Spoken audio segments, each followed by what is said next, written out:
नित्यं ध्यायन्ति योगिनः कामदं मोक्षदं चैवांकाराय नमो नमः। अविरल शब्द घनौघ प्रक्षाली सकल भूतल कलंका उपासित तीर्था सरस्वती हरतु न दूरितम् अज्ञानतिमिरान्धानां ज्ञानाञ्जन शलाकया चक्षुरुन्मीलितं येन तस्मै श्री गुरुवे नमः। श्री परम गुरुवे नमः। परंपरा श्री गुरु सकल कलशकं श्री शांति वर्धकं धर्म संबंधकं भविजीवन प्रतिबोधकारकं पापप्रणाशकं पुण्य प्रकाशमिदं शास्त्रं श्री अष्टपावड़ नामधेयम् अस्य मूल ग्रंथ करता है श्री सर्वज्ञ देवास्तद उत्तर ग्रंथ करता है श्री गंधर देवा प्रतिगंधर देवा श्रीमद कुंड कुंडाचार्य वीरचितमिदं शास्त्रं श्रोतारः सावधानतया शृण्वन्तु। मंगलम भगवान वीरो मंगलम गौतम गनि मंगलम कुंद कुंदातो जैन धर्मोस्तु मंगलम सर्वमंगल मांगल्यम सर्वकल्याणकारकम प्रधानम सर्वधर्माणां जैनम जयतु शासनम जैनम जयतु शासनम जैनम जयतु शासनम। सरस्वती नमस्तुभ्यं वरदे कामरूपिणी विद्यारंभं करिष्यामि सिद्धिर्भवतु मे सदा। द्वादशांग जिनवानी माता की जय। परम मांगलिक अष्टपाल ग्रंथ राज की जय। कुंद कुंद आचार्य की जय। सागर आचार्य की जय। पन्नालाल जी साहित्यकार की जय। अढ़ाई दिन में विराजमान सभी आचार्य उपाध्याय सर साधु के चरणों में नमोस्तु नमोस्तु नमोस्तु। सभी आरिका माता जी के चरणों में वंदामी वंदामी वंदामी। सभी छुल्लक छुल्लिका एलक के चरणों में इच्छा में इच्छा में इच्छा में। सभी प्रतिमाधारी के चरणों में रूप में विराजमान अंजना जी के चरणों में वंदना वंदना वंदना। सभी बड़ों का सादर चरण स्पर्श सभी से सादर जय जिनेन्द्र। हम लोग सादर जय जिनेन्द्र सादर जय जिनेन्द्र। जिसके रचयिता बड़ों को प्रणाम है। उसके संस्कृत टीका सागराचार्य ने की है। हिंदी साहित्यकार ने की है। दीर्घवृत्त सूत्र बोधाख्यम भाव मोक्षय समावयम सट प्रावृत्तिमिति प्राहुर कुंद गुरु। मेरी आवाज ठीक नहीं आ रही। आवाज आ रही है? ठीक है आ रही है दीदी। डिस्टर्ब आ तो रहा है। पर कोई कटता हुआ है। अभी बंद तो करे हैं अभी सब कहा। चक्रेश दीदी का खुला है। चक्रेश दीदी का अब बंद कर दिए हम। काउ नमोकारम जिनवर बसहस वर्धमानस दंसन मगम गोच्छामि जहा कमम समासेना। नमिउननि जिनवरिंदे नरसुर भवनिंद बंदिये सीते गोच्छामि भाव पाहुड़ भवसे से संजदे सिरसा। Page number 328। सब कोई पढ़ लें दो दो पेज।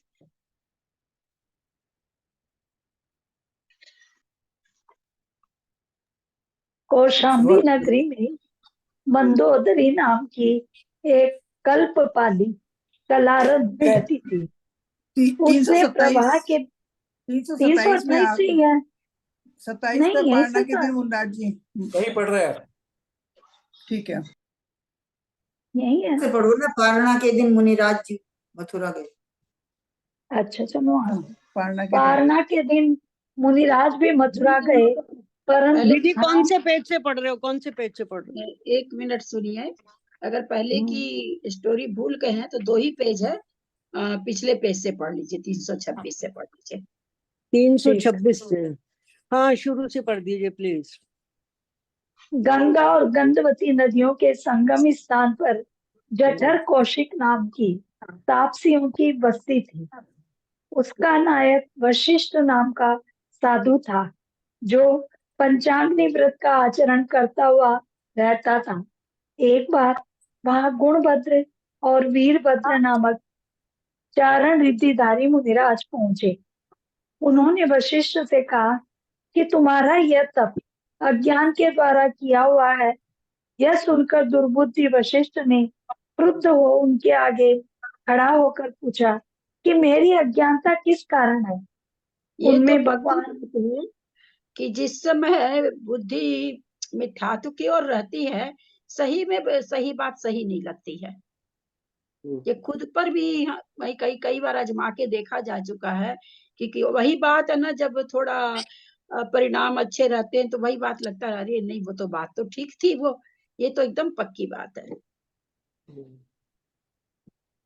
और उनमें भगवान गुणभद्र ने कहा, क्योंकि सत्पुरुष हितभाषी होते ही हैं, उन्होंने जटाओं के समूह में उत्पन्न जुएं तथा लीखों के निरंतर घात को, जटाओं के मध्य में लगी हुई छोटी छोटी लीखों को तथा जलते हुए काठ के मध्य में स्थित कीड़ों को दिखाकर समझाया कि तुम्हारा अज्ञान यह है।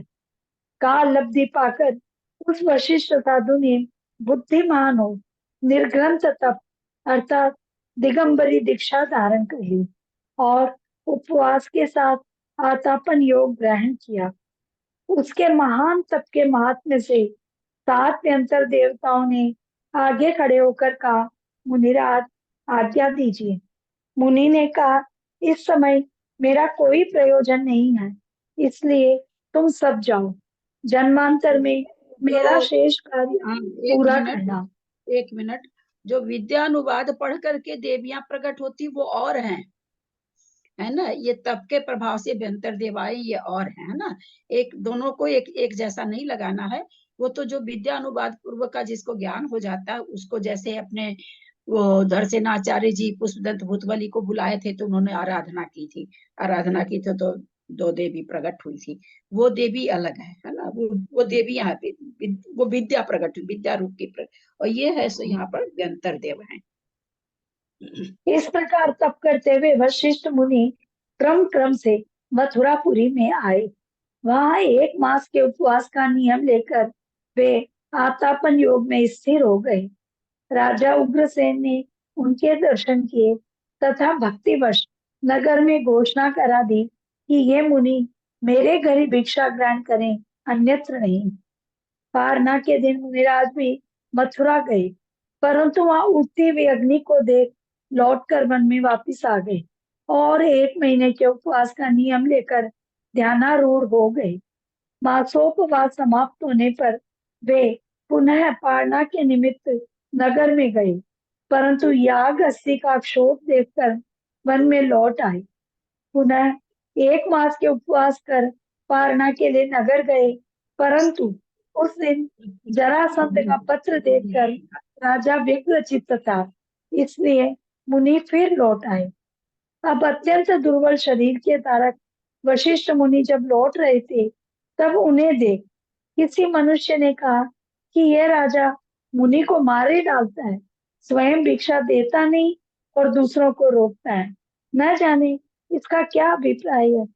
यह सुनकर वशिष्ठ मुनि ने पाप के उदय से निदान किया कि मैं अपने दुष्कर तप के फलस्वरूप इस राजा का पुत्र हूँ और इसका निग्रह कर इसका राज्य ग्रहण करूं। देखिए यहाँ पर क्या सिद्धांत निकल रहा है, यद्यपि प्रथमा नियोग है। यह सुनकर क्या कहा गया, हाँ, यह सुनकर वशिष्ठ मुनि ने पाप के उदय से निदान किया। मतलब जैसे ही निदान की भावना आई है, वो किस कारण से आई, पहले पाप का उदय हुआ तब निदान हुआ, निदान होने पर पाप नहीं हुआ। निदान जैसे ही पाप की प्रवृत्ति हुई, सम्यक तो से मिथ्यात्व में गिरे हैं, पहले मिथ्यात्व में गिरने के बाद फिर निदान हुआ है। इस खोटे परिणाम से मरकर वह राजा उग्रसेन की पद्मावती रानी के गर्भ में पुत्र रूप से स्थित हुआ। गर्भ स्थित बालक की क्रूरता से उसे दोहला हुआ कि मैं राजा के हृदय का मांस खाऊं। जब मांस को न पाने से वह दुर्बल हो गई। यह जानकर मंत्रियों ने कृत्रिम मांस देकर उसका दोहला पूरा किया। तो ठीक है, विद्वान क्या नहीं कर सकते। मनोरथ पूर्ण होने पर रानी ने पापी पुत्र को उत्पन्न किया। जब वह उत्पन्न हुआ, जितनी भी कथानक आएगा दोहला का बहुत आता, आजकल कहाँ कोई दोहला हुला क्या लगे बच्चे आजकल मौका ही नहीं मिलता ना दोहले का। ऑलरेडी उनकी सारी बातें पूरी होती रहती है। तो नौबत ही नहीं आती कि ये खाऊं वो करूं। विद्यासागर जी की माँ को क्या पूजन करूं, कुछ हुआ था ना शायद। दीदी वो याद है एक बार सीता जी को भी धोला हुआ था और स्वप्न हाँ देखे थे सीता जी को भी। हाँ हाँ उनको भी हुआ था क्या? हाँ पद्म हाँ पुराण हाँ में उनको भी धोला और उनको स्वप्न भी दिखे थे, पहले ही पता लग गया था कि कुछ ना कुछ गड़बड़ है, तभी उन्होंने वो किमिच्छिक दान दिया, चैतालों की वंदना करी। हाँ हाँ, उनका भी आया था। चलिए। ताकि उन्हें अपन यात्रा करने का धोला खराब हुआ है। था, सीता जी को यात्रा करने का धोला हुआ था कि मैं देव दर्शन करके आऊं, यात्रा करके आऊं, तभी तो उन्हें वन में भेजा था कि तुम यात्रा कराओ। हाँ फिर तात वक्र के साथ भेजा था ना फिर। था ये हो तो जो सकता उनको है। स्वप्न था ना उसका वो बताया था, मुनि जी ने उस स्वप्न में डर गई थी कि बहुत बुरा होने वाला है, तब उन्होंने उपाय बताया था कि तुम किमिच्छिक दान दो और कृत्रिम सब चैतालियों की वंदना करो। कृत्रिम ये की था। तो कहाँ से करेंगे, नहीं, कृत्रिम की चैतालियों तो की कहाँ वंदना से। करने का तो ना धोला हुआ था। नहीं वो तो कोई बात नहीं उसका उपाय था, ऐसा पढ़ा मैंने तो पद्म नहीं, पुराण में। धोला हुआ था, वो तो उन्हें धोला हुआ था यात्रा मतलब करने खाना का। खाने की इच्छा होना पद्म नहीं होता पुराण क्या की दीदी? पढ़ी है। हाँ, डोला तो खाने की चीज का ही होता है। हाँ हाँ मेरे ख्याल से तो मतलब नहीं ये सब तो अलग नहीं चीज नहीं, होगी। ये तो कोई बात नहीं कि खाने की चीज का होता है ना ना। शांति तो विद्यासागर जी की माँ को भी हुआ था कि मैं खूब वो कौन सा कमल का फूल, पूजन करो। सागर जी हाँ की, मैं कमल से अष्टदल कमल से पूजा करूं जिन भगवान की। ना ना ये कुछ उसका दोला बोलेंगे क्या उसको अपन? तो फिर ऐसे तो अभी भी होता ही होगा, उनको भी हमने भी अपन दोहला को लगता ही होगा दोहला ही याद पढ़ा है, याद उनको भी करे, सीता जी का भी दोहला ही पढ़ा है कि उनको दोहला लेकिन हुआ। अपन को पता नहीं चलता होगा। अपने लोग कहते हैं क्या, महाराज लोग का कहना, मुनि महाराज लोग का मतलब कि कुछ पढ़ो या नहीं पढ़ो, वर्तमान युग में पद्म पुराण जरूर पढ़ना चाहिए, जी। ऐसा बोलते हैं महाराज लोग का। लोग नहीं पढ़ सको ज्यादा तो पद्म पुराण तो जरूर पढ़ना चाहिए। जब वह उत्पन्न हुआ तब अपना होठ डस रहा था, भोग की भंग से सहित था और मुट्ठी बांधे था। होता तो हुआ मुट्ठी बांधे तो सभी होते हैं। नहीं पर मुट्ठी बांधे तो सभी आते हैं ना, बोलते हैं ना मुट्ठी बांधे आए हुए जगत में। वो मुट्ठी ऐसे होती, वो मुट्ठी ऐसे होगी उसकी अंदर अंगूठा होगा। उससे देख माता नहीं, पिता ने कंस की जो है ना, कंस की मुट्ठी भी बंधी हुई थी, कस के, मतलब क्रूर रूप से बंधी हुई थी, उसकी भौहें चढ़ी हुई थी, क्रूर रूप से उसकी मुट्ठी बंधी हुई थी, और क्रोधित होकर मुट्ठी बांधी था। मतलब क्रूर रूप से था उसका, उसका जो रूप था उसका क्रूर रूप था, हाँ हाँ, कस के बंधी हुई थी। वही बता रहे हैं यहाँ पर, जो चीज आप कह हाँ, रहे हैं वही बता रहे हैं। उसे देख माता पिता ने विचार किया कि यह पालन पोषण करने योग्य नहीं है, अतः उसे छोड़ने का उपाय किया। एक कांसे की पेटी लाकर उसमें सब समाचार के साथ कंस को यानी उस बालक को रख दिया तथा यमुना के प्रवाह में छोड़ दिया। आगे और पढ़ो मैं। नगरी में मंदोदरी नाम की एक कल्पपाली यानी कलारन रहती थी।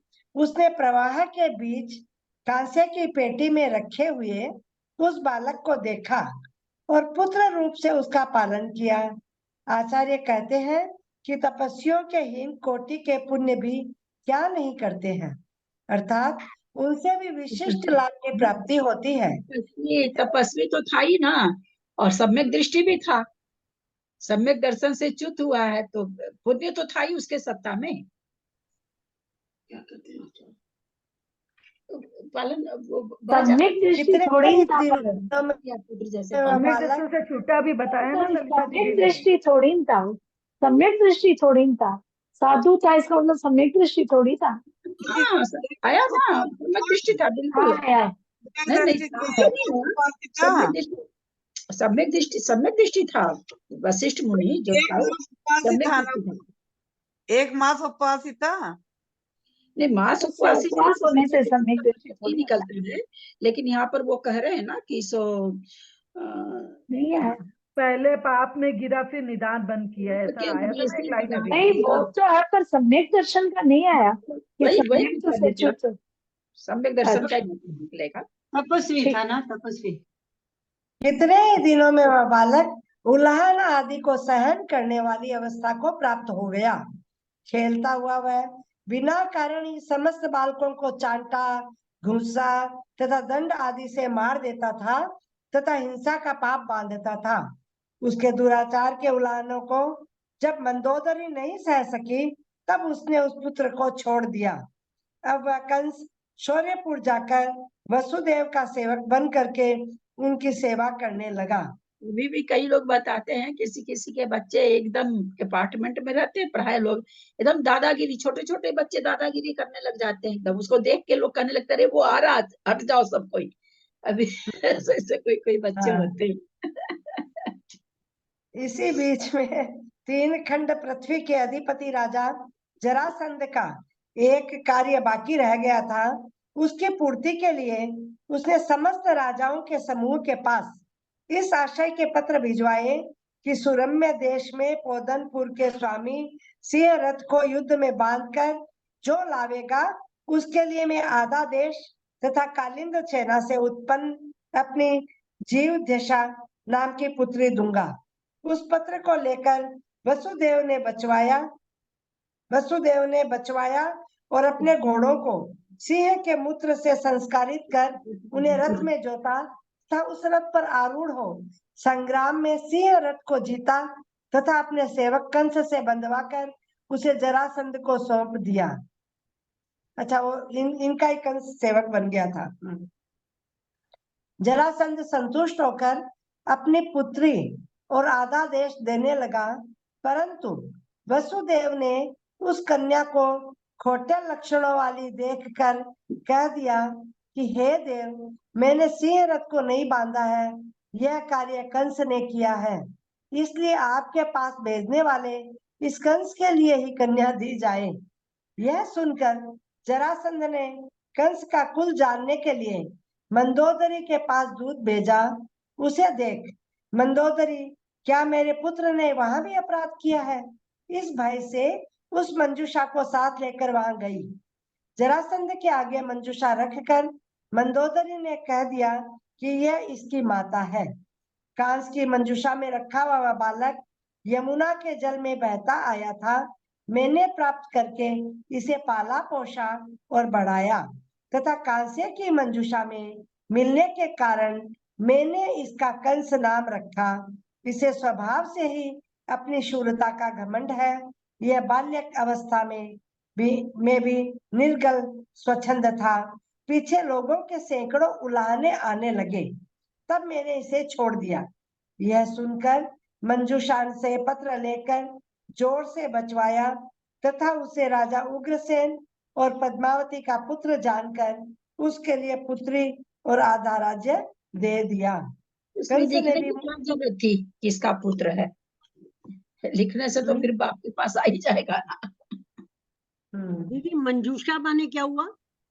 वो छोटी बक्सा। पेटी को, बक्सा को। बक्सा पेटी। हाँ, बक्सा बक्सा। कंस ने भी मुझे उत्पन्न होते ही कांसे की पेटी जो थी इन्होंने नदी में बहा दिया था। इस क्रोध से मथुरापुरी आकर तथा स्वयं माता पिता को बंधन में डालकर गोपुर के ऊपर रख दिया। सो मुनि को ठीक कोई डांट सकता है? कैसे घूम के आ गई, माता पिता को कर दिया। क्योंकि विचारहीन पापी मनुष्य क्रुद्ध होकर क्या क्या नहीं कर बैठते हैं। तदनंतर कंस ने राजा वसुदेव को गोपुर अपने क्या होता नगर है? लाकर गोपुर क्या होता है? गोपुर के ऊपर रख दिया, माता पिता को बंधन। हाँ, गाय गोपुर मतलब गाय का जो ये वो होगा क्या, भगवान जाने, देखना पड़ेगा। रहने की जगह, गाय की रहने की जगह को जैसे घोड़े का अस्तबल बोलते हैं ना, शायद उसको गाय से का। गोपुर होता है। गाय के रखने की जगह को गोपुर कहते तो गोठा हैं। बोलते दीदी, गाय के रखने की जगह को गोठा बोलते, गोठा।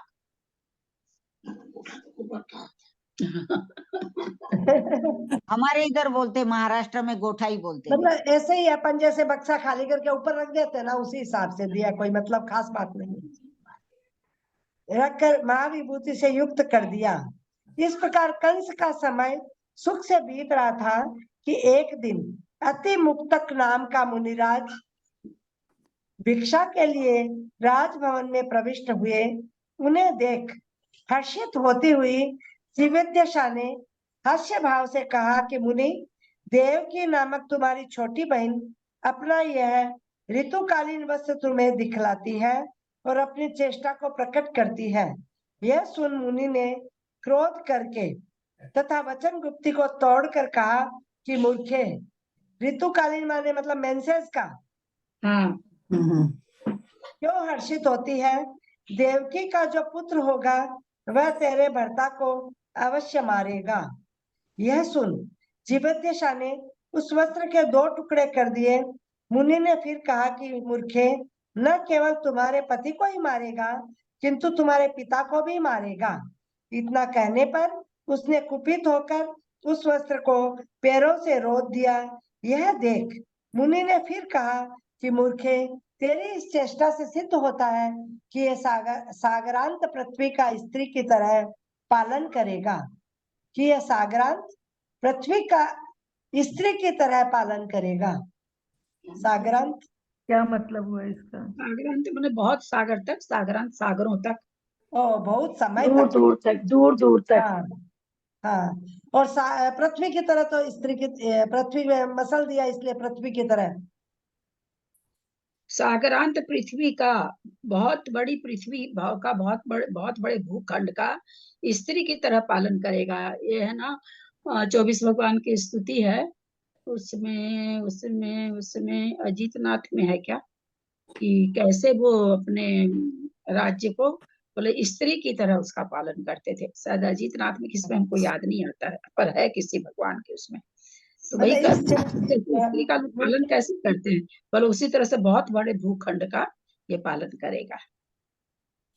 अच्छा, सागरांत पृथ्वी हो गया बहुत बड़ा जगह, बहुत बड़ी बड़ा भूखंड, भूखंड है ना।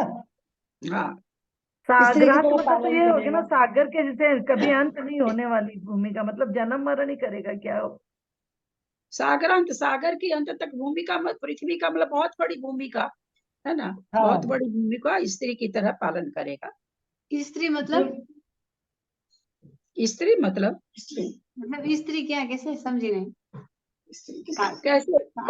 कैसे साधव बंदा स्त्री मतलब अच्छा, उसके हिसाब से जवाब दो।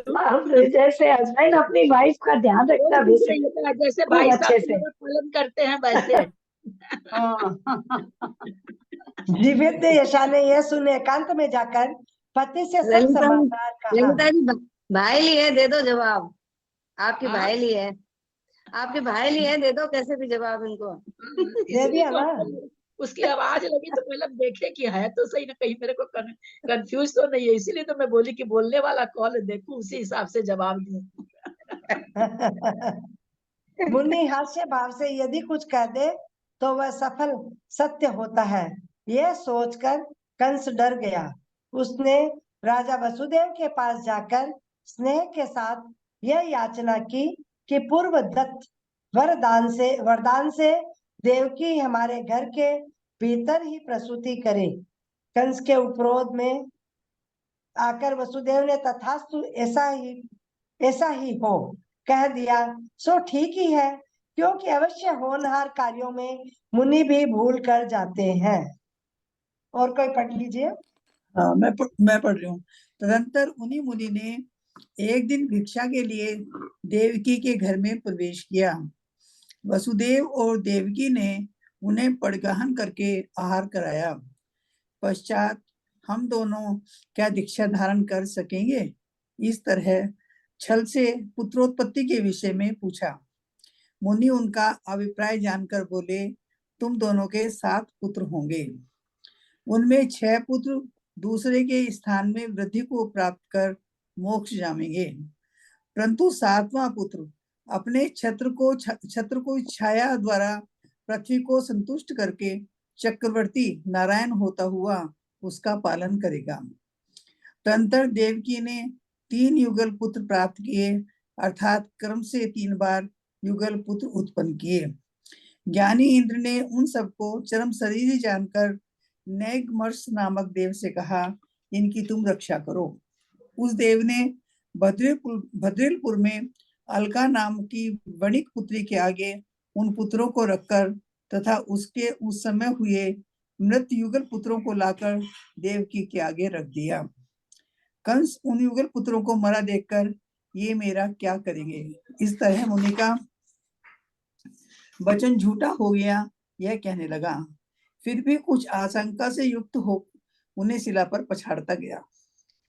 पश्चात देवकी ने 7वां पुत्र 7वें ही मास में अपने घर में ही उत्पन्न किया। वह पुत्र महाशुक्र स्वर्ग से च्युत होकर आया था तथा निनामक पुण्य का जीव था। वसुदेव और बलभद्र नीति के जानकर थे, अतः उन्होंने देवकी को सब समाचार बतलाकर उससे बालक ले लिया। बलभद्र ने बालक को उठाया और पिता ने छत्र लगाया तथा रात्रि में ही उसे बाहर निकाल दिया। पुत्र के पुण्य से नगर देवता वैल का रूप रखकर अपने सिंगों पर रखी मणिमय दीपिकाओं से प्रकाश करता हुआ मार्ग दिखाता जा रहा था। उस बालक के पैर के स्पर्श से गोपुर के किवाड़ शीघ्र ही खुल गए। वहां बंधन में पड़े उग्रसेन बोले, किवाड़ों का उद्घाटन कौन कर रहा है? बलदेव ने कहा, जो तुम्हें बंधन से मुक्त करेगा, अतः चुप रहो, ऐसा ही हो। इस प्रकार आशीर्वाद के द्वारा उसका अभिनंदन कर उग्रसेन चुप हो गए। अब बलदेव और वसुदेव यमुना नदी के पास पहुंचे। होनहार चक्रवर्ती के प्रभाव से यमुना भी 2 भागों में विभाजित हो मार्ग दे दिया। सो ठीक ही है, क्योंकि समान वर्ण वाला पुत्र की कांति काली थी और यमुना का पानी भी काले रंग का था, इसलिए पुत्र और यमुना में कवि ने सर्वणता बतलाई है। ऐसा कौन सार्थ दयालु यमुना पक्ष में जल से सहित है जो सहायता ना करे। मतलब आपने आप उसका आश्चर्य से युक्त बलदेव और वसुदेव यमुना को पार कर जब आगे गए तो उन्होंने बालिका को लेकर आते हुए नंद गोप को देखा। उसे देखकर उन्होंने कहा, हे भद्र, तुम अकेले रात्रि में यहाँ किस लिए आए हो? नंद गोप ने प्रणाम कर कहा, मेरी प्रिया ने, जो कि आपकी सेविका है, पुत्र प्राप्ति के लिए गंध आदि से देवता को पूजा कर याचना की थी। हे देवी, तू मेरे लिए पुत्र दे। मेरी उस प्रिया ने आज रात्रि पुत्री प्राप्त की। वह बोली कि यह स्त्री रूप संतान उन्हीं देवताओं के लिए दे आओ। हे स्वामिन, शोक से युक्त प्रिया के कहने से यह स्त्री रूप संतान देवताओं को देने के लिए मेरा यह प्रयास हो रहा है, ऐसा नंद गोप ने कहा। उसके वचन सुन बलदेव और वसुदेव, हमारा कार्य सिद्ध हो गया। इसलिए हर्षित होते हुए उससे बोले, तुम हमारे अभिष्ट हो, इसलिए तुमसे एक गूढ़ बात कही जाती है। यह बालक चक्रवर्ती होगा, तुम उसका पालन करो और ये बालिका हमारे लिए दे दो। बालिका को लेकर बलदेव और वसुदेव गुप्त रूप से नगर की ओर चल दिए तथा नंदगोप घर जाकर अपनी स्त्री से बोला, प्रिय, देवताओं ने संतुष्ट होकर तुम्हें महापुण्यवान पुत्र दिया है, वे बहुत प्रसन्न हैं। यह कहकर नंदगोप ने वह पुत्र स्त्री के लिए सौंप दिया। इधर कंस ने जब सुना कि देवकी ने पुत्री को जन्म दिया है तो उसने वहां जाकर उस पुत्री को भग्नाशा कर दिया, अर्थात उसकी नाक विकृत कर दी। माता ने उस पुत्री का भूमि ग्रह तलधर जैसे गुप्त स्थान में उसका पालन पोषण किया। जब वह प्रौढ़ यौवनवती हुई तो नाशा की विकृति को देख उसके शोकवश आर्यक के पास उत्तम व्रतों से युक्त दीक्षा ग्रहण कर ली तथा विंध्य पर्वत पर स्थान का योग लेकर, अर्थात यहाँ से अन्यत्र ना जाऊंगी ऐसा नियम लेकर रहने लगी। कुछ वनवासी लोग यह देवता है कहा जाता है, जो स्थान का नियम ले लेते हैं ना, उसको स्थान का योग कहते हैं। कुछ वनवासी लोग यह देवता है ऐसा समझकर उसकी पूजा कर गए ही थे कि रात्रि में व्याघ्र ने उसे खा लिया तथा मरकर वह स्वर्ग लोक गई। तदंतर दूसरे दिन उन वनवासियों ने उसके हाथ की 3 उंगलियां देखी। उस देश के अविवेकी निवासियों ने उन 3 उंगलियों की दूध तथा केसर आदि से पूजा कर उस आर्या को विंध्यवशिनी देवी रूप प्रमाणित किया। देखो कितना मूर्त है। तदंतर उस नगर में बड़े बड़े उत्पात होने लगे। उन्हें देख कंस ने वरुण से पूछा, इनका फल क्या है? वह बोला कि तुम्हारा बड़ा भारी शत्रु उत्पन्न हो चुका है। निमित्त ज्ञानी के वचन सुनकर राजा कंस चिंता निमग्न हो गया। उसी समय पूर्वोक्त देवताओं ने आकर पूछा कि क्या कार्य करने की योग्य है। पहले जिसको ना कर दिया था ना, बोला समय आने पर काम करिएगा मेरा, वही लोग। व्यंतरदेव, कंस ने कहा, मेरा पापी शत्रु कहीं उत्पन्न हो चुका है, सो उसे खोजकर तुम मार डालो। यह सुनकर सातों ही देवता तथास्तु कहकर चल दिए। उन देवताओं में एक पूतना नाम की देवी थी। वह विभंगावधि ज्ञान से वासुदेव को जान गई तथा उसे मारने के लिए उसने बालक को माता यशोदा का रूप ग्रहण किया। वह दुष्टा विष मिश्रित स्तन पिलाने के उपाय से बालक को मारने की इच्छा करती हुई आई। उस बालक की रक्षा करने में तत्पर किसी दूसरी देवी ने स्तन देने के समय उसके स्तन में बहुत जोर की पीड़ा पहुंचाई। पूतना देवी उस पीड़ा को सहन करने के लिए असमर्थ हो मैं मरी, इस प्रकार चिल्लाकर भाग गई। दूसरी देवी सकट गाड़ी का आकार रख बालक के ऊपर दौड़ती आ रही थी कि बालक ने उसे पैरों को ठोकर से नष्ट कर दिया। दूसरे दिन नंदगोप की स्त्री अर्थात यशोदा बालक की कमर में एक उखला बांधकर पानी भरने के लिए गई थी। फिर भी वह उसके पीछे पीछे चला गया। उस समय दो देवियां अर्जुन वृक्ष का रूप रखकर उस बालक के ऊपर गिरना चाहती थी कि बालक ने उन्हें जड़ से उखाड़ दिया। जब विष्णु घूम रहे थे तब एक देवी ताड़ का वृक्ष बनकर उनके मस्तक पर कठोर फल पत्थर गिराने को उद्यत हुई तथा दूसरी देवी गधी बनकर उन्हें काटने के लिए आई। विष्णु ने उस गधी का पैर पकड़ उसी से उस वृक्ष को ताड़ित किया। किसी दूसरे दिन एक देवी घोड़ा बनकर उन्हें मारने के लिए आई तो उन्होंने घूंसे के द्वारा उसका मुख तोड़ दिया। इस तरह सातों ही देवियां कंस के पास आकर कहने लगी, हम लोग तुम्हारे शत्रु को मारने के लिए समर्थ नहीं हैं।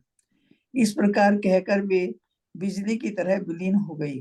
सो ठीक ही है, क्योंकि जिस प्रकार इंद्र के वज्र पर शत्रुओं के शस्त्र असमर्थ रहते हैं, उसी प्रकार पुण्यवान मनुष्य पर देवताओं की शक्तियां भी असमर्थ रहती हैं। और कोई पढ़ लीजिए। किसी एक दिन अरिष्ट नाम का देव उसका पराक्रम रोकने के लिए उस नगर में आया और एक काले बैल का रूप घूमने लगा। बालक श्री कृष्ण उसकी गर्दन तोड़ने का उद्यम करने लगा। माता यशोदा ने उसे मना भी नहीं किया कि बेटा, इस तरह प्रारंभ से इन अन्य क्लेशों को उत्पन्न करने वाली निष्फल चेष्टा से दूर हो। बार बार मना करने पर भी गर्व से भरा कृष्ण अपनी माता चेष्टा को देखता ही रहा, अपनी चेष्टा को करता ही रहा। सो ठीक है, क्योंकि तेजस्वी मनुष्य पराक्रम के कार्य में रोके नहीं जा सकते। इस प्रकार श्री कृष्ण के पराक्रम की चर्चा सर्वत्र फैल गई। लोगों के कहने से जब देवकी और वसुदेव ने यह कथा सुनी तो वे उसे देखने के लिए उत्कंठित हो गोकी नामक उपवास के बहाने वे बलभद्र तथा अन्य परिवार के साथ बड़े ठाठ बाट से गोदावन गए। उसी समय कृष्ण घर से भरे वसुवेंद्र की गर्दन तोड़कर बहुत भारी पराक्रम का अवलंबन कर बैठे थे।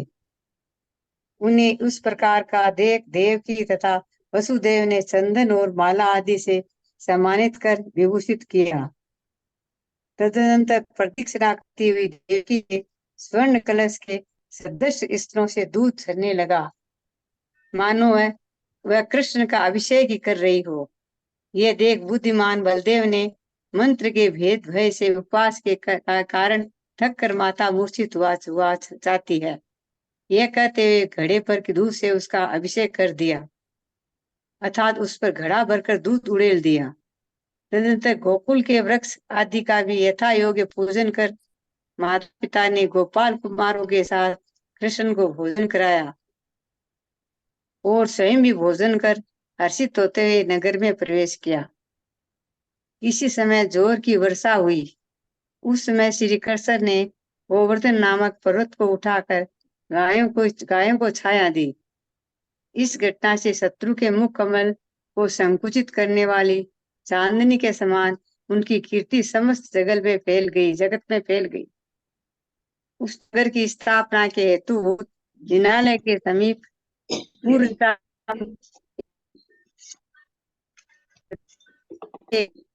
में के पुण्यात से नाग से या से और संघ के 3 रथ प्रकट हो गए, जो कि देवताओं के द्वारा रक्षित थे तथा नारायण की होनहार लक्ष्य को सूचित करने वाले थे। उन्हें देव ने भयभीत ही वरुण से पूछा कि इनका उन्नत क्या फल है। वरुण ने कहा, हे राजन, इन 3 रथों को शासोक्त विधि से देता है, चक्रवर्ती होगा। यह सुन कंस स्वयं ही उन 3 रत्नों को सिद्ध करने की इच्छा करने लगा, परंतु सिद्ध करने में समर्थ नहीं हो सका, अतः कुछ खेदहीन हो चुप हो रहा। उसने कहा कि जो नागसेया पर चढ़कर एक हाथ से शंख को पूरेगा और दूसरे हाथ से धनुष को चढ़ावेगा अर्थात 3 काम एक साथ करेगा, उसके लिए मैं अपनी पुत्री को दूंगा। इस प्रकार आशंका से युक्त कंस ने अपने शत्रु का पता चलाने के लिए नगर में घोषणा कराई। इस बात को सुनकर जब राजा वहां आ पहुंचे, राजगृह से का साला स्वानुभानु सूर्य के समान अपने भानु नाम पुत्र को लेकर आ गया। आते समय गोदान गोकुल के समीप महासर्प निवास, जिसमें बड़े बड़े लोगों का निवास था, सरोवर पर अपना पड़ाव था। उसने सुना कि आवाज तेरी कटने लगी, अब कोई आवाज नहीं आ रही नहीं ला सकता है। ठीक है, और कोई पढ़िए। पर अपना पड़ाव डालना चाहता था। उसने गोपाल कुमारों से सुना कि कृष्ण के बिना और कोई इस सरोवर से जल ला सकता है, अतः उनके श्री कृष्ण को बुलाकर यथास्थान पर अपना पड़ाव डाला। कृष्ण ने कहा, राजन, आप कहाँ जा रहे हैं? उत्तर में सर्वाभानु ने श्री कृष्ण को अपना मथुरा जाने का प्रयोजन बतलाया। कृष्ण ने फिर कहा, राजन, यह कार्य क्या हमारे जैसे लोगों के द्वारा भी किया जा सकता है? यह सुनकर सर्वराम भानु विचार करने लगा कि यह केवल बालक ही नहीं है, साथ ही से पुण्यात्मा भी है। कृष्ण से उसने कहा कि यदि तुम उस कार्य के करने में समर्थ हो जाओ तो इस प्रकार सुभानु, जिसका दूसरा नाम था, ऐसा सर्वभानु कृष्ण को अपने पुत्र के समान साथ लेकर मथुरा पहुंचा। वहां जाकर उसने कंस के यथा योग दर्शन किए। उस कार्य के करने में जिसका नाम खंडित हो चुका था, ऐसे बहुत से राजाओं को देख कृष्ण ने स्वानुभाव के पुत्र भानु को अपने पास ही खड़ा कर उक्त 3 कार्य एक साथ उत्पन्न कर दिए। तदनंतर सुभानु का आदेश पाकर कृष्ण उसी समय गोकुल चले गए।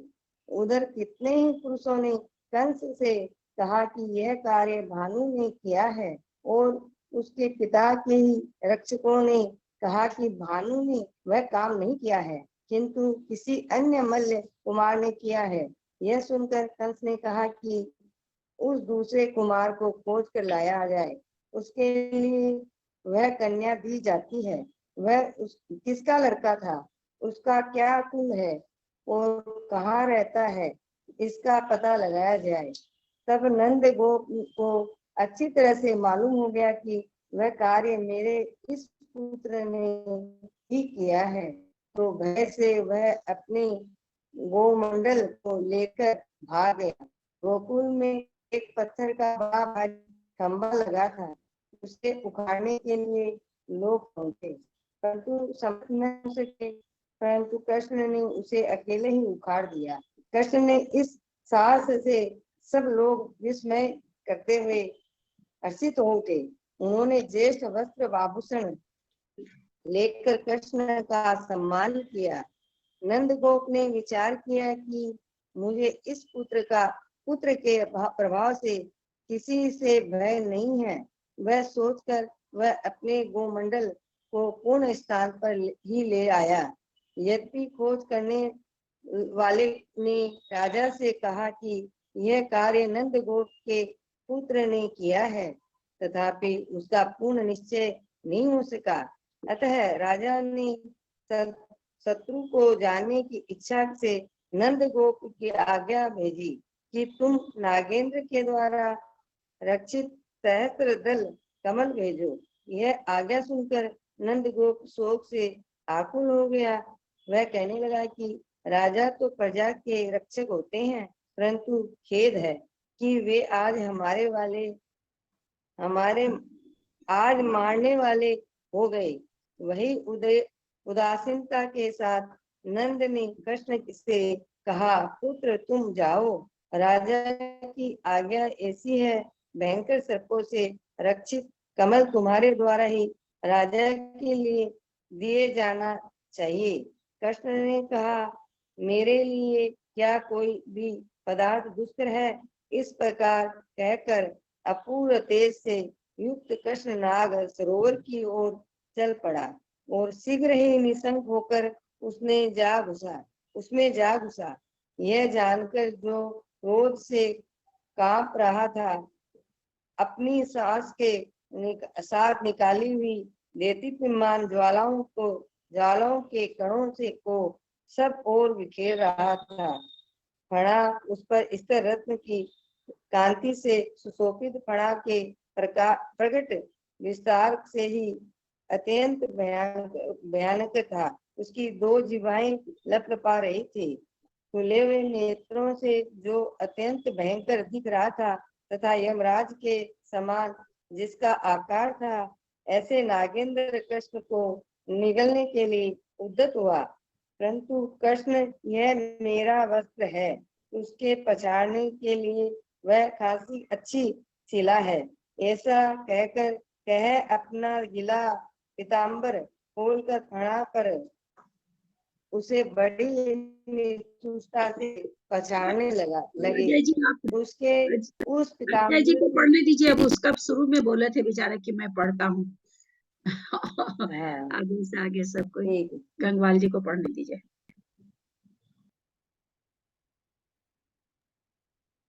उनके उस पीताम्बर से, जो कि वज्रपात से भी कहीं दुर्धर था, पूर्व पुण्य के उदय से भयभीत हुआ कालिया नाग नामक नागेंद्र अदृश्यता को प्राप्त हो गया। कृष्ण ने इच्छानुसार कमल लाकर शत्रु के पास पहुंचा दिए। उन्हें देख कंस को ऐसा लगा कि मानो मैं अपना शत्रु को ही देख रहा हूं। उसने निश्चय कर लिया कि मेरा शत्रु नंदगोप के समीप है। एक दिन जितना कंस ने भी श्री कृष्ण का वर्णन है, सारा का सारा अन्य मत में है, पूरा यही वर्णन है टोटल। ऐसे ही वैसा ही लग रहा है, अपने हाँ? तरह में भी ऐसा ही, हमको मालूम ही नहीं था। एकदम वही का वही वर्णन है। वही लग रहा था। हम तो मेरा तो एक दिन कंस ने एकदम एक पंक्ति मिलती है। और ये नारायण तो लग रहा है कि कोई वो ही पढ़ रहे हैं हम लोग। ये लोग विष्णु मानते भी हैं, नागसैया पर बैठे हुए विष्णु लक्ष्मी जी पैर, ये रूप में भी मानते हैं। नारायण भी कहते हैं। कालिया सांप वो सारा वही आता है ना। तो ही है, लेकिन नाम जो है नारायण भी है, उनका नाम नारायण है भी है और चक्रवर्ती है। और विष्णु नाम भी इनका बताया ना, तो वो विष्णु का अवतार मानते हैं वो। और विष्णु के अवतार तो थे ही है, विष्णु के अवतार थे सच में विष्णु के। पीताम्बर और सभी तो बोलते हैं उनको पीताम्बर, और सारे तो नाम है कृष्ण के। तो सारी चीज इससे मिल रही है, हम कहते हैं थोड़ा भी अलग नहीं है। हाँ, चलिए भाई साहब चलिए। एक दिन कंस ने नंदगोप को आदेश दिया कि तुम अपने मल्लों के साथ मल्ल युद्ध देखने के लिए आओ। नंदगोप उस संदेश को सुनकर कृष्ण आदि मल्लों के साथ प्रविष्ट हुआ। उसी समय एक मदोन्मत्त हाथी, जिसके बंधन तोड़ दिया था, जिसका आकार यमराज के समान था, मद की गंध से खींचे एवं गुनगुनाते भ्रमर जिसकी सेवा कर रहे थे, जो नियम से च्युत राजकुमार के समान निरंकुश था और दंत रूपी मशूलों के आघात से जिसने बड़े बड़े मकान गिरा दिए थे, सामने से दौड़ता चला आ रहा था। उसे देख किसी ने सामने जाकर उसका एक दांत उखाड़ लिया और उसी दांत से उसे पीटना शुरू कर दिया, जिससे भयभीत होकर हाथी दूर भाग गया। यह देख कृष्ण बहुत संतुष्ट होते हुए बोले कि इस निमित्त से कुटुंब को प्रकट करने वाली हमारी जीत होगी। इस प्रकार गोपों को उत्साहित कर कृष्ण ने कंस की सभा में प्रवेश किया। राजा वसुदेव भी कंस का अभिप्राय जानकर अपनी सेना को तैयार किए हुए एक ओर बैठे थे।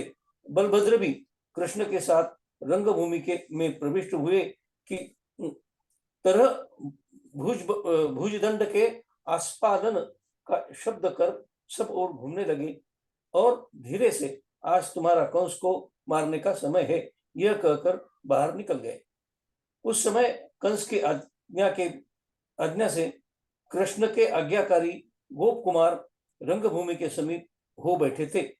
वे गोप कुमार गर्व से भरे थे, भुजाओं का अस्फालन कर मल्ल का वेश धारण किए थे। कानों को आनंद देने वाली बाजों की चंचल ध्वनि से एकत्रित होकर पैरों को ऊपर उठाते और नीचे पटकते थे। ऊपर उठी हुई दोनों भुजाओं से भयंकर दिखाई देते थे। क्रम से नचाई गई देखने योग्य भुवों के भंग से भयानक हो रहे थे तथा शब्दों के अनिवर्तन, शतावर्तन, संभ्रमण, बलान, प्लवन, समवस्थान तथा अन्य अन्य प्रकार के आसनों से रंगभूमि के समीपवर्ती प्रदेश को अलंकृत कर रहे थे एवं नेत्र और मन को हरने वाले थे। पूरे ऊंचे तथा पराक्रम से परिपूर्ण चाणूर आदि कंस के मल्ल भी रंगभूमि के निकट अधिकार कर जमे हुए थे।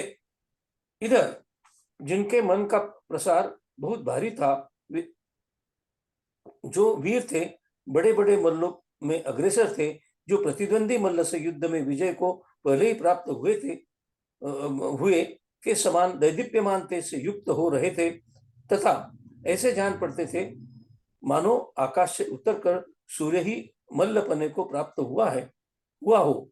मैं जीतूंगा, इस भावना से जिनका पराक्रम संबंधी अद्वितीय उत्साह खूब वृद्धि को प्राप्त हो रहा था, जो उत्तम भाग्य की सराहना कर रहे थे, जिन्होंने वस्त्र को अच्छा कसकर पहना था, बालों को अच्छी तरह बांध रखा था, जिनका शरीर स्वभाव से ही चिकना था, जो दाढ़ी मूछ से रहित थे, जिनको चित्तवृत्ति अत्यंत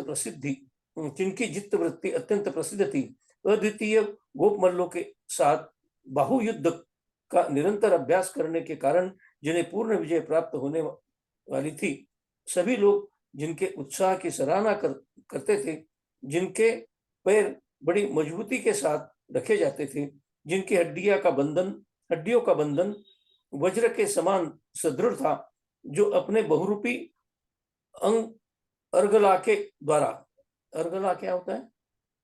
बहुरूपी अर्गला के द्वारा गेट बंद करने का एक काठ का होता था ना, ऐसे चिटकन गेट बंद करने के लिए उसको अर्गला कर बहुरूपी अर्गला के द्वारा दूसरों को बाधा पहुंचाते थे, जिनकी कमर मुष्टिमेय अर्थात अत्यंत पतली थी, जो अनेक आसनों के समूह को करने वाले थे, जो बड़ी तेजी के साथ भूमि के सब ओर संचार करने में प्रवीण थे, जिनका वक्षस्थल अत्यंत कठोर और चौड़ा था, जो बड़े भारी नील पर्वत के समान ऊंचे थे, गर्व की वृद्धि से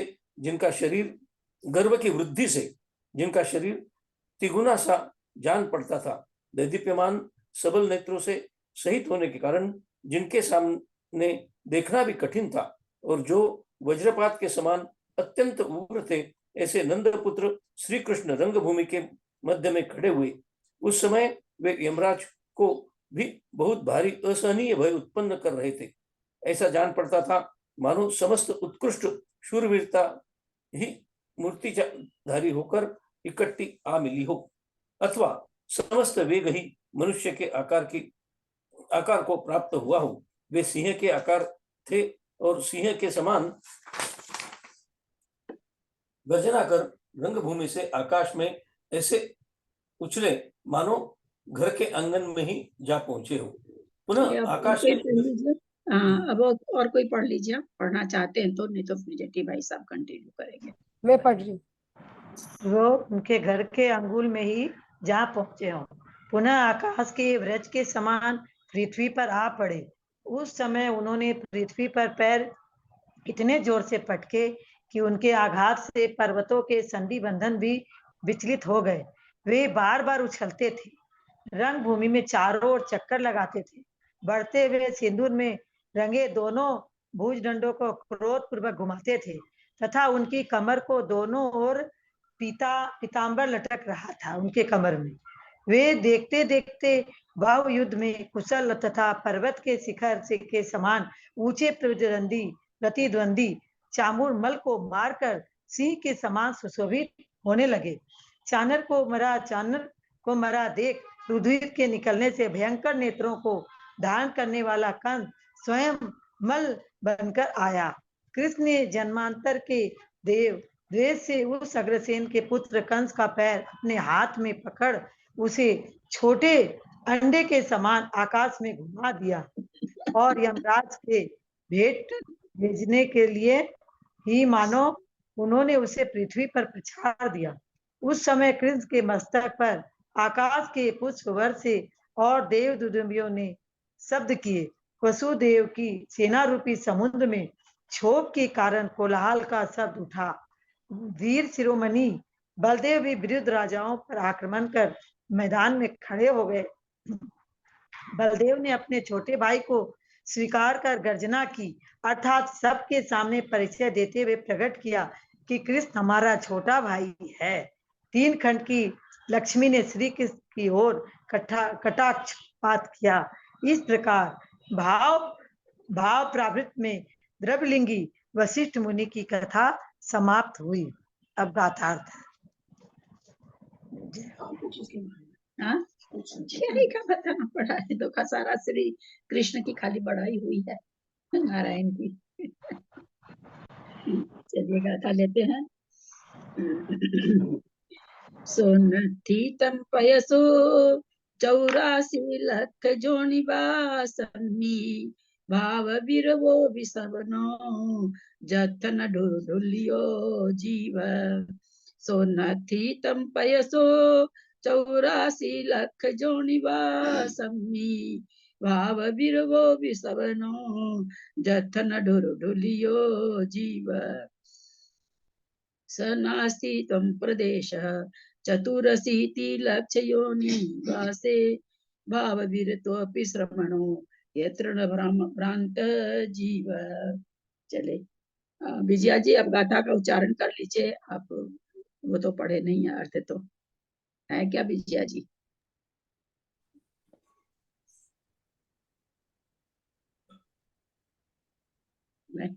नहीं है क्या विजया जी? तो कोई और करे उच्चारण। नहीं है, वो तो है बिठोले जी हैं, उन्होंने बस म्यूट किया हुआ है। होंगी नहीं सामने में, वो सुन नहीं रही होंगी भी तो म्यूट कर रखी है ना, तो सुन नहीं रही होंगी।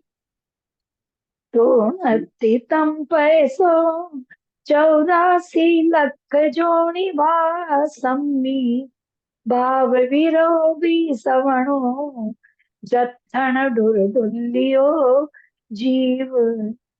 नास्ति त्वं प्रदेशः 84 लक्ष योनिवासे भाव विरतोऽपि श्रमणो यत्र न भ्रान्तः जीव।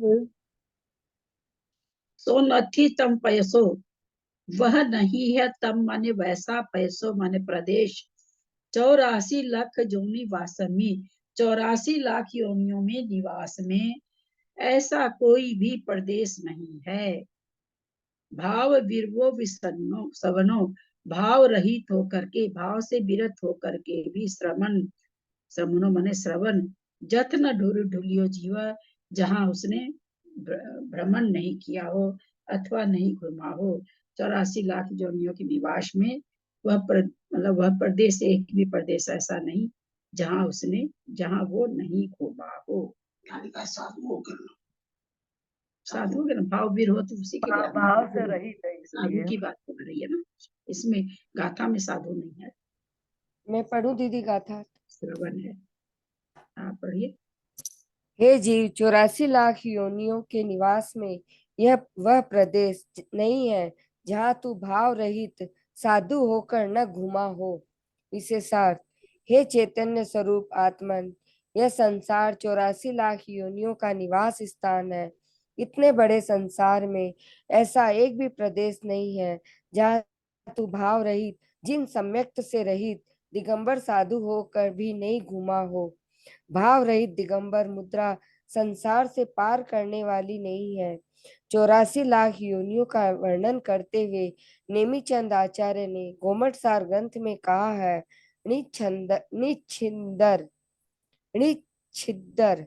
इस गाथा का अर्थ यह है, नित्य निगोद जीवों की 7 लाख, इतर निगोद जीवों की 7 लाख, धातु अर्थात पृथ्वी का एक, जल का एक, अग्नि का एक और वायु का एक जीवों में प्रत्येक 7-7 लाख, वनस्पति का एक जीवों की 10 लाख, विकलेंद्रिय अर्थात द्विइंद्रिय, त्रिइंद्रिय और चतुरिंद्रिय जीवों की सबकी मिलाकर 6 लाख, देव नारकियों और तिर्यंचों की 4-4 लाख तथा मनुष्यों की 14 लाख, इस तरह सब मिलाकर 84 लाख योनियां हैं। इसके भरत है दीदी, इसके भरत है 84 लाख योनि निवारण पे। मैं ले रही हूँ इसके पास ज्ञानमती माता जी के बनाए तो 84 लाख उपास का क्या 84 लाख उपास करेंगे? 84 लाख योनि निवारण नहीं, 84 उपवास है। एक एक के दीदी 7-7 लाख, जैसे 7-7 लिखा हुआ है ना, जैसे नित्य निगोद 7 लाख, इतर निगोद 7 लाख, तो उनके 7-7 व्रत है, ऐसे करके 84 व्रत है। 84 होंगे कुल। हाँ, कुल 84 व्रत है। दीदी इस गाथा के विशिष्टार्थ में ये लिखा है, दीदी मेरा एक प्रश्न था, इस गाथा के विशिष्टार्थ में ये लिखा है कि ये जीव या ये मुनिराज, आप भाव रहित दिगंबर मुद्रा 84, मतलब एक भी जगह ऐसे नहीं है कि आप भाव रहित दिगंबर मुद्रा में जन्मे नहीं हो, वहां रहे नहीं हो। हर जगह, हर इसमें एक भी जगह ऐसी नहीं है कि जहां आप भाव रहित दिगंबर मुद्रा लेकर नहीं रहे। भाव रहित दिगंबर मुद्रा संसार से पार करने वाली, इस बड़े संसार में ऐसा एक भी प्रदेश नहीं है कि जहां तू भाव रहित, जिन सम्यक्त से रहित दिगंबर साधु होकर, तू भाव रहित, जिन सम्यक्त से रहित दिगंबर साधु होकर भी नहीं है ना, साधु होकर, अच्छा होकर भी नहीं घूमा, तो उसके बाद तुम घूमता रहा। दिगंबर साधु होकर का यहाँ पर वो नहीं लगा, क्योंकि हर प्रदेश में आज आकाश के हर प्रदेश में तो निगोदिया जीव बन करके घूमेगा ना, दिगंबर साधु बन के तो घूमेगा नहीं। ये वो कहना चाह रहे हैं सम्यक्त और इससे रहित होकर दिगंबर साधु होकर के भी तू घुमा है, माने तुम दिगंबर को भी धारण किया था, उसके बाद भी तुम मरण कर करके सारे लोक में घूम रहा है, ऐसा कर रहे हैं। अच्छा, अभी तो लोग पता नहीं, अब जो जानते हैं सो जानते हैं, जो नहीं जानते हैं तो शुरू में पढ़ाई तो वैसी पढ़ाई जाती है ना।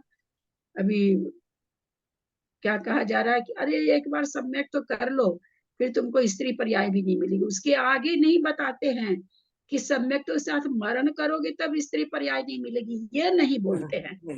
और ये हम आपको पंकज भैया की बात बता रहे हैं, जिनकी क्लास आप लोग करते हैं, उनकी बात मैंने सुनी है। ये उसके साथ ये बताना चाहिए कि अब सम्यक के साथ मरण करोगे तब। देखिए आपके सामने तो घुमा रहे हैं मुनि को, मैं थोड़ी कह रही हूँ, सिद्धांत तो सिद्धांत है। और हमेशा हम उनको बोलते, कई बार सुन लिए कि सम्यक के एक बार हो जाएगा आपको, वो पूछने वाले सब वो भी उत्तर देते हैं वैसे ही।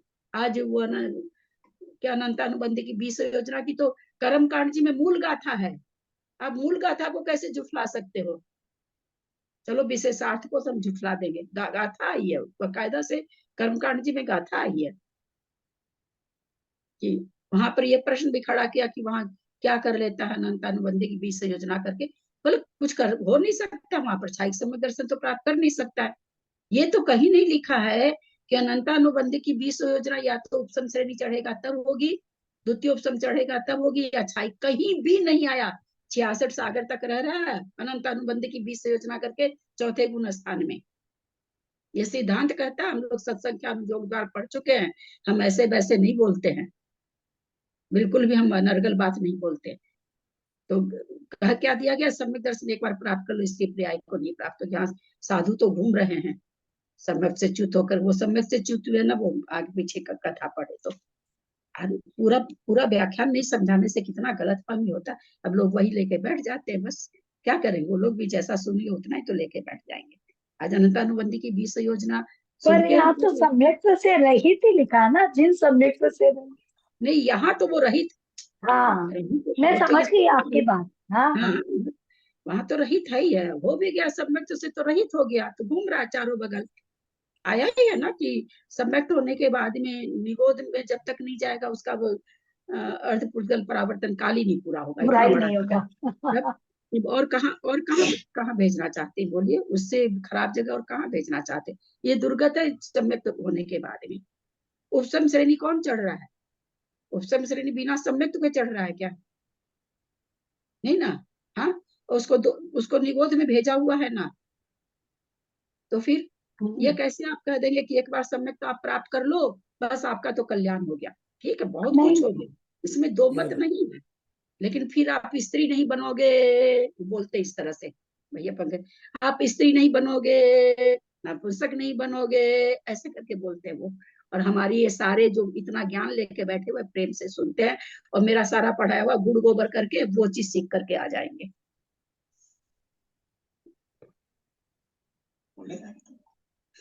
में तो कम से कम 20 कथन होंगे इस तरह के कि सम्यक दर्शन छोड़ने के बाद में स्त्री बने हैं, गरीब बने, वो बने हैं, दरिद्री बने हैं, तो स्त्री फिस्त्री तो बहुत अच्छी है, निगोद बने हैं, इतने कथन है पतवानी, वो तो 50 कथन है। ऐसा थोड़ी कि सम्यक दर्शन के बाद आप स्त्री नहीं बनोगे।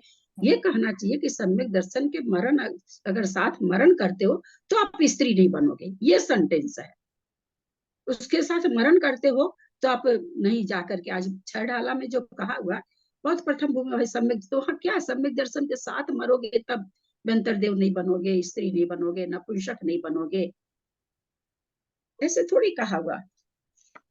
पता नहीं, आज मुझे तो बाबू जी पूछ लिए, बोला तुम एक बात और बताई थी अनंतानुबंधी के बारे में। मैं कि पूछिए आप अपनी क्लास में, आप जिनकी क्लास कर रहे हो उनसे पूछिए, हम बताए, हम उसका प्रमाण दे सकते हैं। आज क्या चीज बताए हम कि उनको, बाबूजी को मैंने कहा कि जरा सा कहिए कसाई पहाड़ू पढ़ लेंगे, कितना गलत गलत व्याख्यान दे रहे, पता नहीं न वो आज यहाँ पर आ गया, मुनि बन के भी सब घूम रहा है उस पर बात बोले हम लोग कि सम्यक तो का क्या, सम्यक होने के बाद भी तो निगोद जा रहा है ना। अब वो एकदम खूब प्रेम से बोलते हैं, एकदम मल्हारा लगा के, स्त्री नहीं बनोगे, सम्यक हो जाएगा तो ये नहीं बनोगे, उनकी भाषा इस तरह की है। हम तो कह रहे हैं तो उसके साथ ये बोलना चाहिए, सम्यक के साथ मरण, ये सेंटेंस है, ऐसे थोड़ी सेंटेंस है।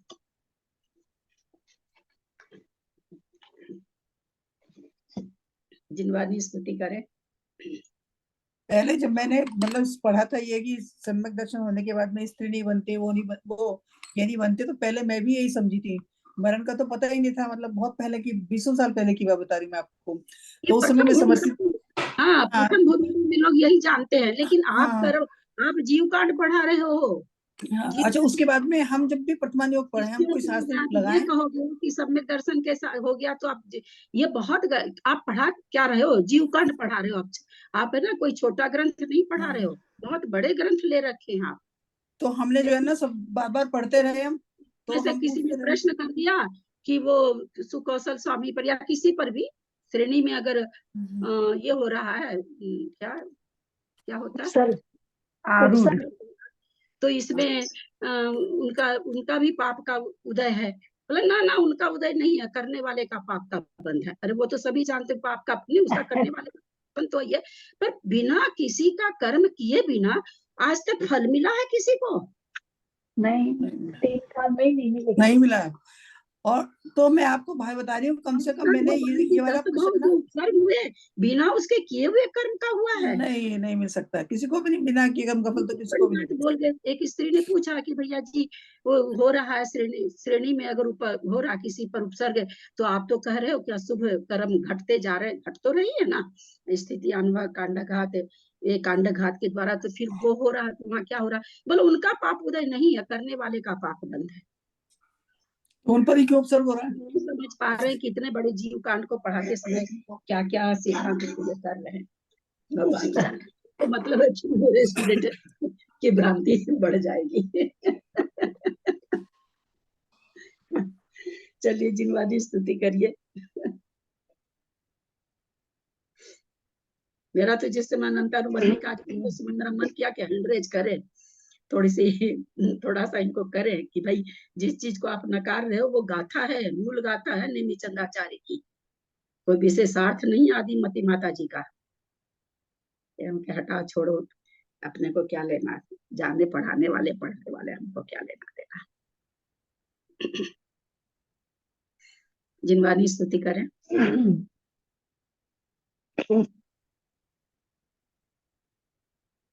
यदर्थमात्रा पदवाक्यैनं मया प्रमादाद्यदि किञ्चनोक्तं तन्मे क्षमित्वा विदधातु देवी सरस्वती केवलबोधलक्ष्मी। बोधिः समाधिः परिणाम शुद्धि। हाँ बोध लक्ष्मी बोले क्या? नहीं, बोधिः समाधिः, बोधिः समाधिः परिणाम शुद्धि। इसके पहले वाला, पहले वाला फिर से बोलिए। यदर्थमात्रा पदवाक्यहीनं मया प्रमादाद्यदि किञ्चनोक्तं तन्मे क्षमित्वा विदधातु देवी सरस्वती केवलबोधलक्ष्मी। बोधि लब्धि, लक्ष्मी थोड़ी है, शायद लब्धि है। लक्ष्मी है क्या? नहीं लब्धि है, लब्धि है। लक्ष्मी है? नहीं लब्धि, लब्धि है। हाँ लब्धि है। लब्धि रहेगा, रोज मैं सामायिक में बोध लब्धि, लब्धि है। सरस्वती केवलबोधलब्धि। बोधि समाधि परिणाम शुद्धि स्वात्मोपलब्धि शिव सौख्य सिद्धि। चिंतामणि चिंतित वस्तुदाने स्वाम वन्द्यमानस्य ममास्तु देवी। जावाणी के ज्ञान ते सुजे लोकालोक सोवाणी मस्तक नमो सदा दे तू दो। हे जिनवाणी भारती तोई जपो दिने जो तेरा शरण आ गए सो पावे सुचैन। देव भजो अरियंत को गुरु से हो निर्गम दया धर्म पालू सदा यही मोक्ष का पन। द्वादशां जिनवाणी माता की जय। नूबानु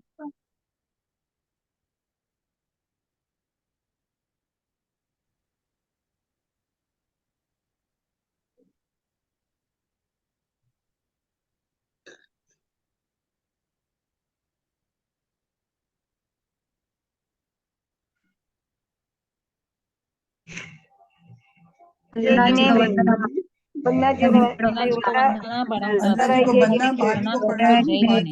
जय जिनेंद्र।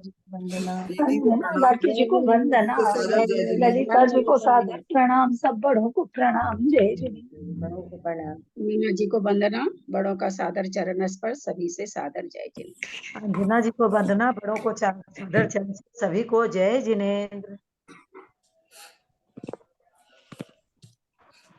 एंड कर रही हूँ।